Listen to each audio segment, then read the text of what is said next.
சட்டப்பேரவையில் தவேக திமுக உறுப்பினர்கள் மாறி மாறி கேள்வி எழுப்பிய நிலையில் அவையில் அமளி ஏற்பட்டுள்ளது. தமிழகத்தில் சட்டம் ஒழுங்கு குறித்த விவாதத்தின் போது அமளி ஏற்பட்டுள்ளதால் சட்டசபை பெரும் பரபரப்பாக காணப்படுகிறது. அண்மை செய்தியாக பார்த்துக் கொண்டிருக்கின்றோம். முதலமைச்சர் ஜோசப் விஜய் வாய் திறக்காமல் இருப்பதாக திமுக எம்எல்ஏ ஆஸ்டின் அவையில் விமர்சனம் செய்த நிலையில் அவையில் கடும் அமளி ஏற்பட்டுள்ளதை நாம் அண்மை செய்தியாக பார்த்துக் கொண்டிருக்கின்றோம். கூடுதல் விவரங்களை செய்தியாளர் நந்தினி வழங்க கேட்கலாம். நந்தினி, சட்டப்பேரவையில் அமளி ஏற்பட்டுள்ளது. இந்த அமளி குறித்தான கூடுதல் விவரங்களை பதிவிடலாம். வணக்கம். முதலமைச்சர் வாய் திறக்காதது ஏன் என திமுக சட்டமன்ற உறுப்பினர் ஆஸ்டின் கேள்வி எழுப்பியதால் சட்டப்பேரவையில் சலசலப்பு ஏற்பட்டது. குறிப்பாக பெண் குழந்தைகளுக்கு எதிரான குற்றங்கள் தொடர்ந்து நடைபெற்று வருவதாகவும், ஆனால் முதலமைச்சர் வாய் திறக்காமல் இருக்கிறார், சரித்திர புரட்சியை ஏற்படுத்தி வருகிறார் முதலமைச்சர் என திமுக சட்டமன்ற உறுப்பினர் ஆஸ்டின் தெரிவித்ததன் அடிப்படையில் சட்டப்பேரவையில் சலசலப்பு ஏற்பட்டது. குறிப்பாக 3 மாதத்திற்கு முன்னதாக தூத்துக்குடியில் பாலியல் குற்றம் நடந்தபோது அப்போது முதலமைச்சர் யாரும் வாய் திறக்கவில்லை. மக்கள் அவர்களை விரட்டியடித்தார்கள். அந்த சம்பவம் குறித்து அப்போது முதலமைச்சர் அமைச்சர்கள் வாய் திறக்கவில்லை என அமைச்சர் ஆதவர்ஜுனா தெரிவித்திருந்தார். இப்போது முதலமைச்சருக்கு என்ன பேச வேண்டும், எப்போது பேச வேண்டும் என்பது தெரியும். நாங்கள் அவையின் மாண்பை கடைபிடிக்க நினைக்கிறோம். கொளத்தூரில் பேசியதால் என்ன தேர்தல் முடிவு வந்தது என்பதை அனைவரும் தெரியும் எனவும் அமைச்சர் ஆதவர்ஜுனா தெரிவித்தார். இதன் காரணமாக அவையில் சலசலப்பு ஏற்பட்டது.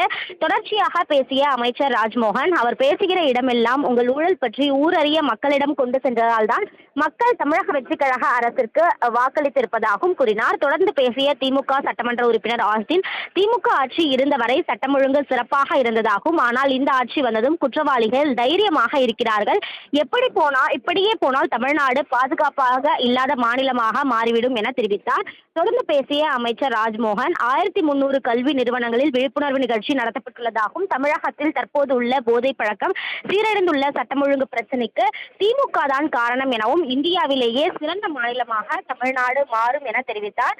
தொடர்ச்சியாக சிங்கப்பெண் சிறப்பு அதிரடி படை திட்டம் தொடர்பாகவும் பல்வேறு விளக்கங்களை அவர் மேற்கொண்டார்.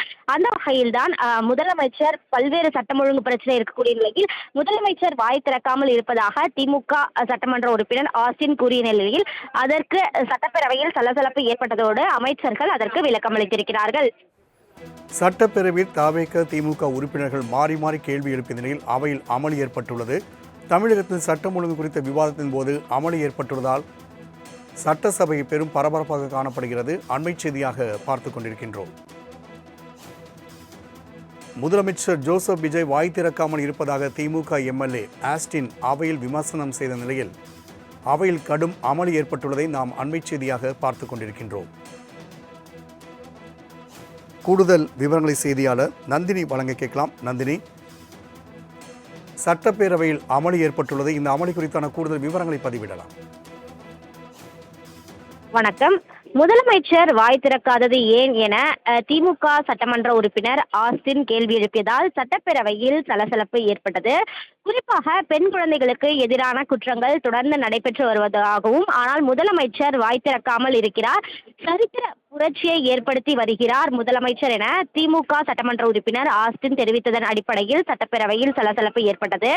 குறிப்பாக 3 மாதத்திற்கு முன்னதாக தூத்துக்குடியில் பாலியல் குற்றம் நடந்தபோது அப்போது முதலமைச்சர் யாரும் வாய் திறக்கவில்லை. மக்கள் அவர்களை விரட்டியடித்தார்கள். அந்த சம்பவம் குறித்து அப்போது முதலமைச்சர் அமைச்சர்கள் வாய் திறக்கவில்லை என அமைச்சர் ஆதவர்ஜுனா தெரிவித்திருந்தார். இப்போது முதலமைச்சருக்கு என்ன பேச வேண்டும், எப்போது பேச வேண்டும் என்பது தெரியும். நாங்கள் அவையின் மாண்பை கடைபிடிக்க நினைக்கிறோம்.